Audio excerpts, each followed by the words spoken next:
Welcome to Your Thoughts, Your Reality with Michael Cole, the podcast that shines a compassionate light on the journey of veterans battling through life's challenges.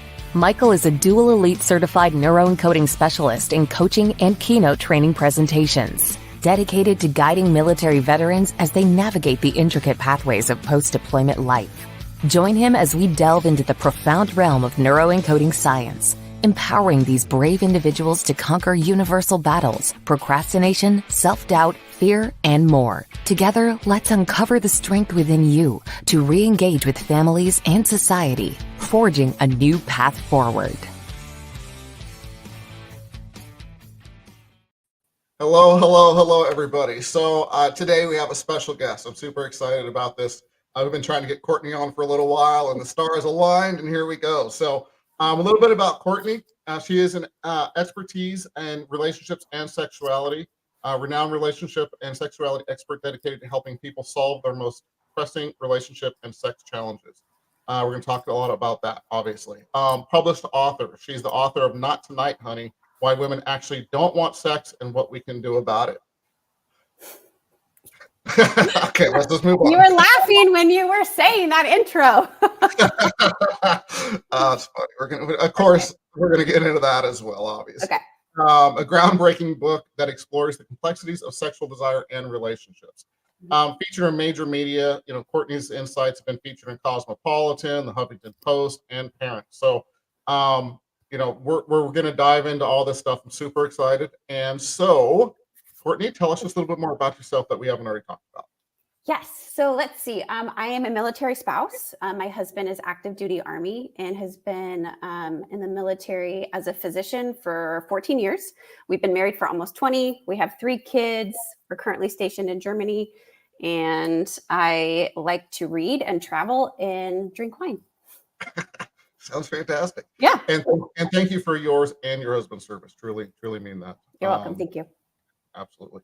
So how did you start getting into this work, write the book? What kind of said, this is needed? Right. What started that? So I grew up in the evangelical Christian church and was not ever really discuss sex at all. Right. And I saw the impact that had when I hit high school, college age.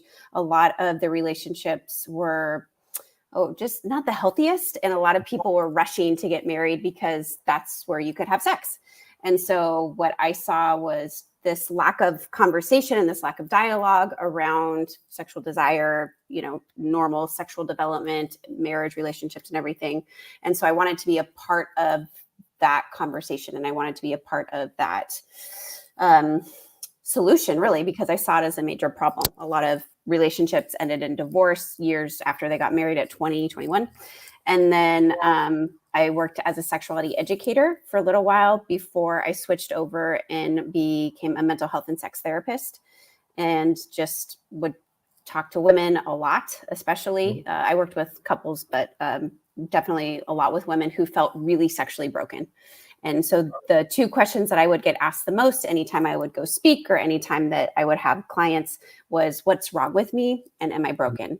And those 2 questions are really what led me to write the book.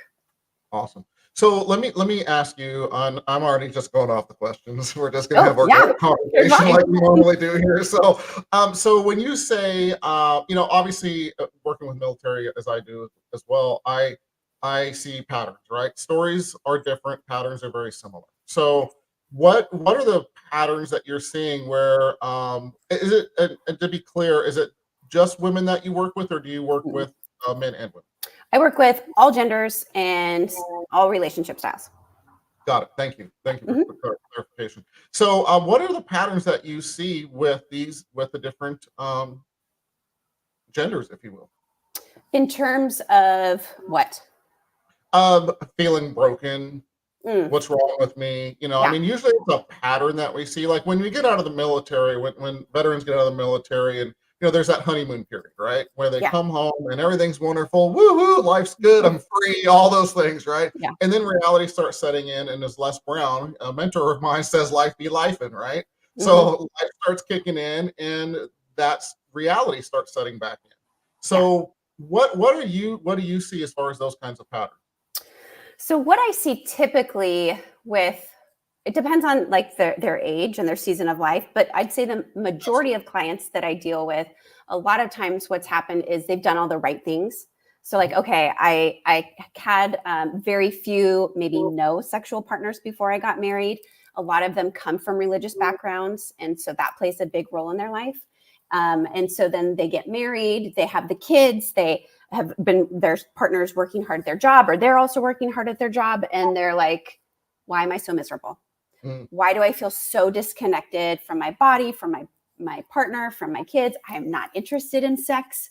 I'm constantly fighting with my spouse about sex. And it's usually one partner wanting sex more than the other.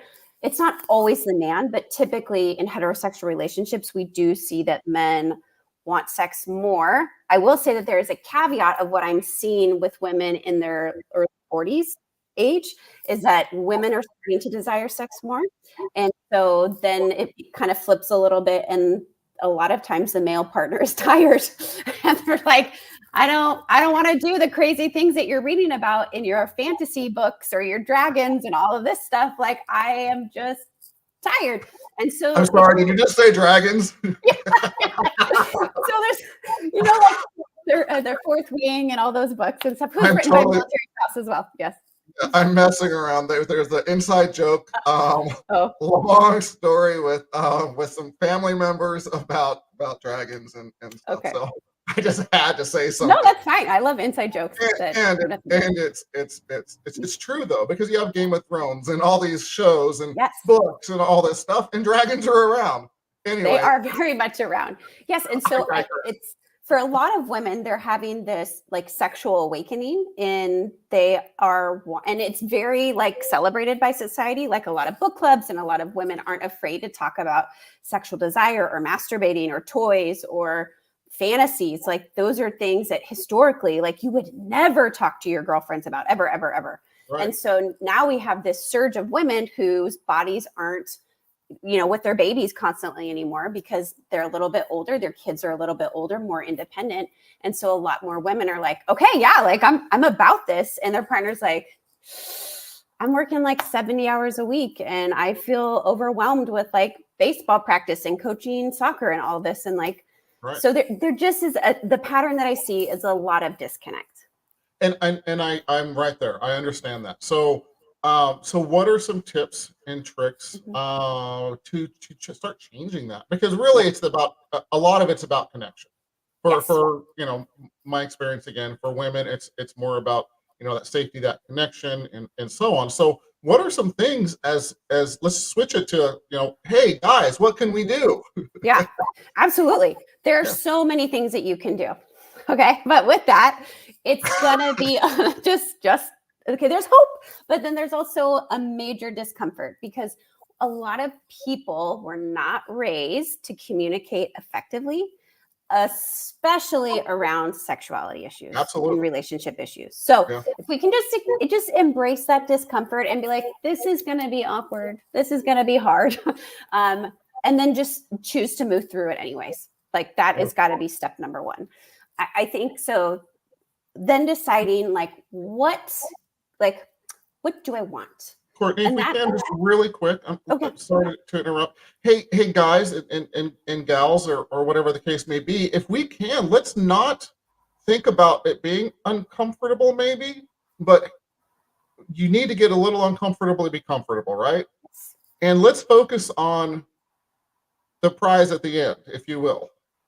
Not to put too much on that, but if we really start thinking about, hey, we're going to get a little uncomfortable, how much am I going to be rewarded, if you will, with having all the things that I miss back? Because guys are missing it too, they're busy, they're tired, they're exhausted, and so are women. And I'm not putting it in a box that way, but let's really not focus on the uncomfortable for a minute. Let's think about and get that leverage for ourselves of the victory and what we're going to get, really, and celebrate it, man. I mean, pat yourself on the back, shake your butt, do whatever you got to do to get those endorphins going. So you're more focused on moving forward than sitting there in the discomfort of, oh man, this is going to be weird, because it can be fun, right? Those conversations, you giggle, you have fun with it. It doesn't have to be Really. uncomfortable. So I just wanted to bring that Yes. up. So No, please continue. absolutely. I appreciate it. Both can be true. Absolutely. You Yeah. can be discomfort and fun and awkward and all of the things. And discomfort doesn't mean bad. It means you're growing. Like that's really what Yeah. it is. So, Amen. Yes. so I think that deciding like what it is that you want. So Mhm. is there like where you're at and then like where you want to go? A lot of Yeah. times, especially women, don't know what it is that they want. So Got even it. using like I want to feel like this main character does in this book. I want to feel like this. It's like, okay, well, let's break that down. I think that there's some things there like I want to be desired. I want to be seen. I want freedom. I want to not feel shame around my body. So it requires a little bit of digging work. So like, I guess my next step would say like, get the shovel, because you're really going to have to do some digging work into what it is that you want, because it's unfair of us to expect from our partners what we are unable to articulate ourselves. I love that. Yeah. That's super important. So just having that digging. So let's talk about that, right? Mhm. So what are some steps, or what are some thought process around how you do that for yourself? Not just Mhm. I mean, just to give them the first two steps into it, if you will, just to kind of break it. And when they're going, well, I don't know how to dig into it. What does that mean? Yeah. So one of the things that I like to have clients do is to really reconnect with like their inner kiddo. And you're like, well, that's kind of weird because we're talking about sex stuff here. That's odd. But I know what, what you mean, though. yeah, but what I found is that people that struggle to receive pleasure in the bedroom also struggle to receive pleasure in their other parts of their life. And Mm, so if we can reverse engineer and start to receive pleasure in other areas of our life, it is easier for us to receive pleasure in the bedroom, is to be connected to the things that matter to us, that light us up, that bring us joy. And so what I have them do is to really connect with that kiddo, that little kiddo part of them that's like, what did I really love doing? Like, did I love collecting rocks? Did I love like when I was a kid, I loved Nancy Drew. Like I loved like trying to like figure things out and investigating and solving things. And right, I'm a professional problem solver for relationships and sex. And like, you know, when you follow that thread through your life, you start to see where those early desires and that pleasure showed up and continue as well to show up in your life. So that would be something to connect with the inner part of you, because a lot of us, especially girls, were taught to self-abandon because it was easier and we were more accepted when we were the nice girl, when we went with the flow, when we didn't have to say no and advocate for our needs. And so one of the things that I help clients do is to really connect with that part of themselves that they did abandon and help them to, like, it's safe now. It's safe to be with that part of you and to figure out what it is that you really want. yeah. So for women, don't be a problem. Don't don't be exhausting. Don't be don't be hurt, if you will, which is all the opposite things, in my opinion, that should be Yeah. instilled, if you will. Yeah. Excellent information. So for guys, Mhm. how do we reconnect? So same way. You can go back to your like, what did I love playing football? Did I love drawing? Did I, when I grew up, even though the arts were still, men were in it, I would say that it was really pushed for boys to follow athletics.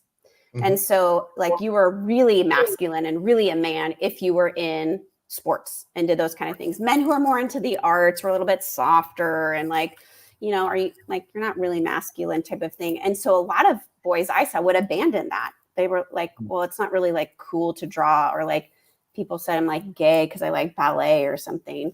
And so again, connecting back with that part of them that didn't feel safe and really giving them permission to be like, I want to go to a dance class. I want to go to a pottery class. I want to garden. I want to design. I want to do those things because those things brought me joy as a kiddo, or playing with Legos, right? Even something silly like that, like going to the store. I've done this with a client before. He used to love Legos as a kid and gave it up because he had to get like a real job and be a CEO, whatever. And so I was like, I want you to go to the store and I want you to pick out a box of Legos, whatever it is that you want. And your job is to just build whatever you want. And I made him set a timer and do it. And at first he was like, I hate this. This is so dumb.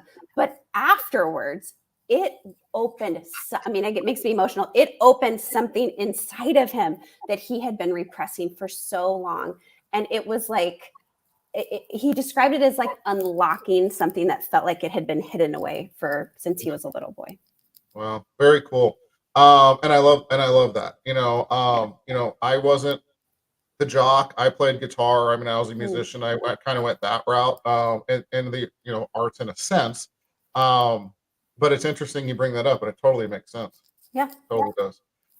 So men and women or couples, let's just bring them together, if you will. So communication, right? Biggest thing. Slow down. Be present for each other. Communicate. Talk about that, please. Yes. How do we reconnect truly? Yes. A lot of times we communicate so that we can be right. So I am not interested in hearing how you're feeling or how you experience something. I'm interested in convincing you that whatever happened was, one, not my responsibility, and two, it happened the way I experienced it. Delete, generalize. Yeah. I mean, what our brain normally does, right? In conversations. Right. So instead of listening to what you said, so if you were sharing with me how you were feeling about something, and I immediately go, well, that's not what happened. Why do you always do that? You were always like making it a big deal. You're deflecting. You're just like, oh, great. Is this about your mom again? Like you're not, we don't hear what the other person is saying. And when we don't hear them, we're not seeing the inner part of who they are, and that inner part that really needs to be seen and validated. Absolutely. So how do you, and I know some of these secrets, but I want, obviously I want to hear from you and get some new tips too. How do you do that with your partner? And we can go both roles, because I know it's a little different for both roles. Yeah. So let's start with the receiver. So the person who, like, if you're talking to me and you're telling me how I feel or how you feel, or you're sharing an experience with me, my one job, you only have one job as a listener, is to validate what they have to say. Now, people confuse validating with accepting. So if you share with me, you know what, Courtney, when you came home and didn't bring me leftovers, I felt really forgotten, and that made me sad. Instead of me being like, whoa, you didn't ask me to bring you leftovers, right? Whatever, okay? That's not your job as the receiver. The job of the receiver is to validate whatever was just told to you, even if you don't agree with it. Remember, validation does not equal acceptance. And I want to share something here. I also struggle with this sometimes because I like to be right in my relationships. And so when my husband says stuff to me like that, I'm like, that's not how it happened. No. But I have to remember that's not the point of him sharing. The point of him sharing, he's trying to connect with me. He's trying to be seen by me. So when you share with me how you were feeling or your experience, my job is to say, I understand why you would feel that way. That's it. That is literally all I have to say. It is not, but, and it is, because what happens is when you have somebody say that to you, you almost like physically are like, okay, it's not a battle. I don't have to prove anything to her. I don't have to justify. I'm just unloading. I'm just sharing. Now, sometimes we need to ask our partner's permission to be like, hey, I really want to share something with you. Are you open to receiving that? And a lot of times we just assume that because, well, you're my partner and you're stuck with me, that gives me the right to dump on you anytime I want. And I think that's a really unfair thing to do.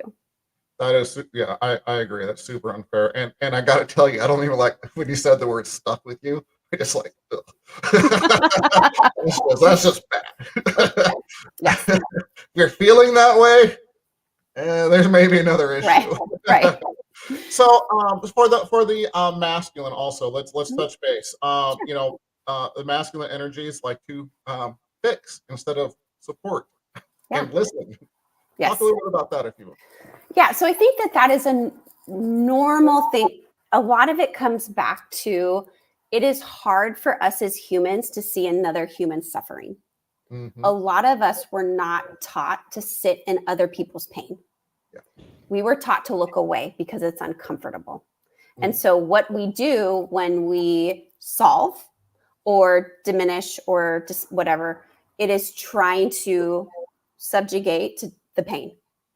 So we're trying to be like, oh, yes, you're not hurting anymore. Good job, me. I stopped that pain. And so when we start to become aware of why we're doing it, it's not because we're bad people. It's not because I'm like, I don't want to hear about your problems, Janice, like again. Okay. It's more about, I feel uncomfortable because I don't know how to help you. Right. And what we don't realize is that just sitting in discomfort, in ambiguity, and it's being like, I don't know, that feels really uncomfortable for our brain, especially with people that we love. Yeah, absolutely. Absolutely. And so that's really the first step, I would say, is just that self-awareness. Yeah, absolutely. What would be the second step, if you don't mind? Well, the second step would be suck it up. No, it would be like repress the urge to solve. Yeah, And really maybe focus on validating. Yeah, absolutely. Maybe it'd be, I'm sorry you're going through that or you're feeling that way. 100%. Absolutely. How can I support you? Love that. Beautiful How questions. how Yes. can I be there for you? Yep. And then usually that conversation, that real communication happens Yeah. from my experience. Yeah. But men, male energy, whatever the case may be, you got to catch yourself before you do it. And it takes a lot of practice to be really intentional about it. And it's like, give yourself some grace of like, oh man, shoot, I did it again. I solved her problem or solved his problem. And it's okay to go back. And I find it's a good way to practice with our kids. Because a lot of times what I see, even myself, is I will try to solve my kids' problems instead of just sitting with them in it. Because to me, it seems so simple and like, well, of course you would do it this way, but I am disempowering them when I do that because there's that authority figure, whereas we don't necessarily have that with the people that we love and our friends. And so it's a little bit different. So I think that if you can start out by doing it with people that there is that power imbalance, is to really be like, okay, I need to be aware of this more so. And then it can start to shift into more where the power balance is equal. Yeah, that's fantastic. I love that. With children also, I've had many guests on here, and I learned, in fact, I had a guest on that had got reprimanded by somebody in a store, and because he wanted them to learn a lesson, because said literally, hey, you learn from mistakes, right? Yeah. Well, what if also we let the kids learn on their own instead of just telling them? Yeah. And this is a mistake I made as a parent. I mean, I'm way past parenting now, but we won't talk about that. But it's if your children are actually learning instead of you just telling them, and like you said, being present and having that conversation, just slow down and be present and let them figure it out. Yeah. With maybe a little guidance, with good quality questions, and Yeah. it really will go a long way. Also, I want to go back really quick. You brought up a really good point about the fixing it. When you start to catch yourself fixing it, here's a little neuroencoding tip. As soon as you catch yourself thinking about, hey, I'm going to fix it, pat yourself on the back, celebrate, smile. Or I have other ways we can talk about later. But it creates, actually, with the hormones being released and things, your brain is saying, hey, what just happened, and so on. And it'll help you create new neural pathways to literally start catching yourself before you start trying to fix it. So again, anybody looking out, DM me or whatever the case may be, or watching, I should say, or listening on the podcast forums later, reach out. I'd love to share that later on. We just don't have time right now because I want to make sure we talk more. Sure. So again, reach out. So let's talk more about what we kind of started with, if we will, because we got about 5 minutes left, and I think it's important. So sure. When the man's older, he's tired, or sorry, whatever the couple situation is, I shouldn't say that. Whatever that is, and the woman is getting, her sexuality is being reborn, if you will, like you talked about, and that is being freeing and all those things. how can that communication, I know we talked about it being uncomfortable, or hell, celebrate because life's going to change. Um, what are some thoughts on rekindling that? Yeah.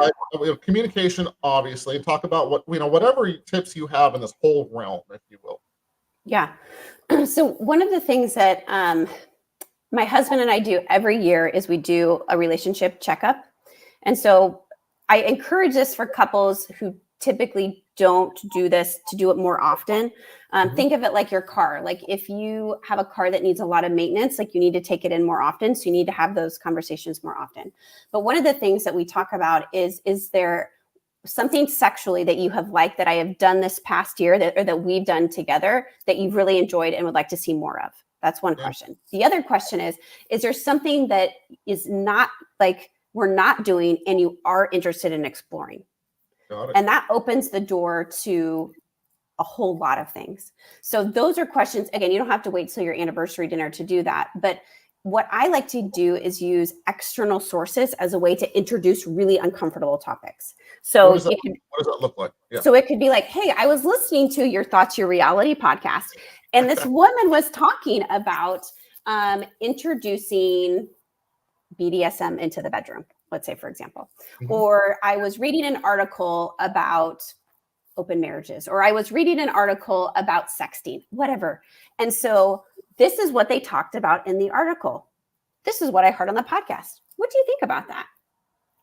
And so you're not sharing your personal, you're not saying, hey, you suck at this, or we never do this. I'd really want to do this. What you're doing is you're providing information from an external source that feels non-threatening and opening the forum so that you can have an honest discussion about a topic that doesn't feel connected to your own sex life per se. That's great advice. I love that.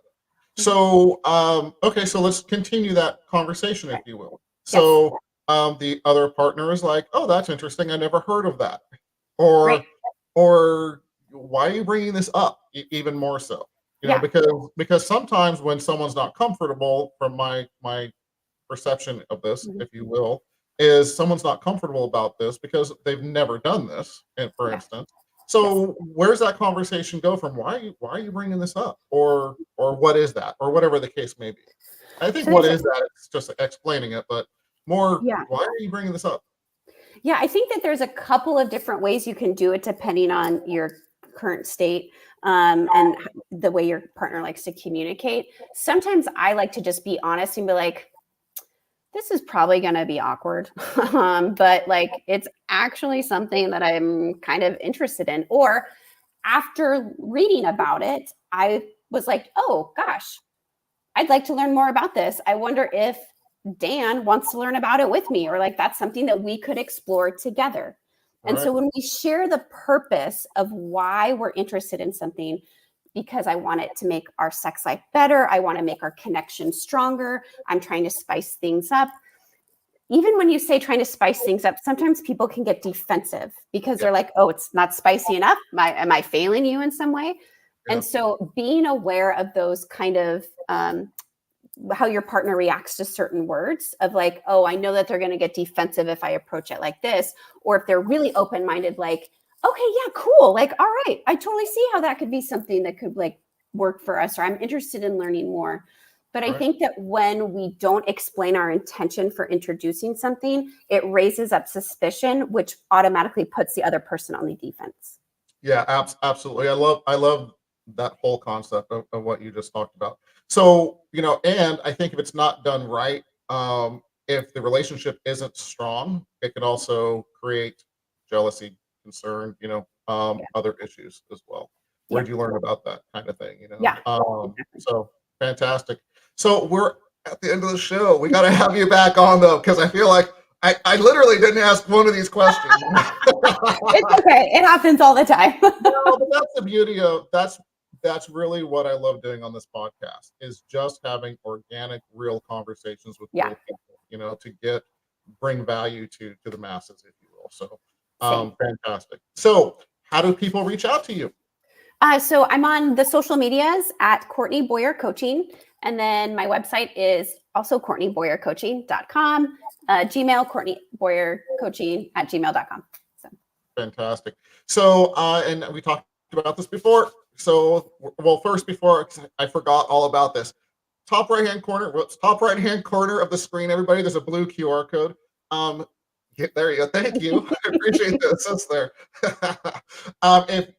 Scan that. If you're listening on the podcast forums later on, empowerperformancestrategies.com. Again, empowerperformancestrategies.com. There are free books that I've written for veterans and their families, separate books, as well as we have Facebook groups for both groups as well. So be part of the community, join us, and again, be part of that. So now the important part. Yes. 3 tips to get veterans and their families further faster. 1, be willing to advocate for yourself. So both for your partner and also for your own individual self.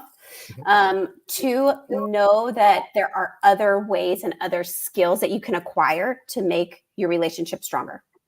So, and then the third one is have fun. Like sometimes I forget that this life, especially sex too, like it's fun, right? Like let's really embrace, and it's not to diminish like the serious work that our veterans have done or that our service members have done. Obviously I know it firsthand. But gosh, there's so much joy to discover in this life. And I really hope that people give themselves permission to experience it. That's fantastic. Enjoy the journey, people. Don't. Yeah. It's not just about the destination. Yeah. So, amen. Absolutely love that.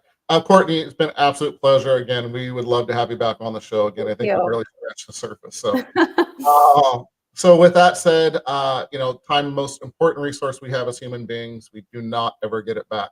Thank you for spending this time with us. It's very, very, very valuable and great information. So, thank you. All right, everybody. On that note, we're out of here. Bye. Thank you for joining us on another insightful journey of Your Thoughts, Your Reality podcast with your host, Michael Cole. We hope the conversation sparked some thoughts that resonate with you. To dive deeper into empowering your thoughts and enhancing your reality, visit empowerperformancestrategies.com. Remember, your thoughts shape your reality, so make them count. Until next time, stay inspired and keep creating the reality you desire. Catch you on the next episode.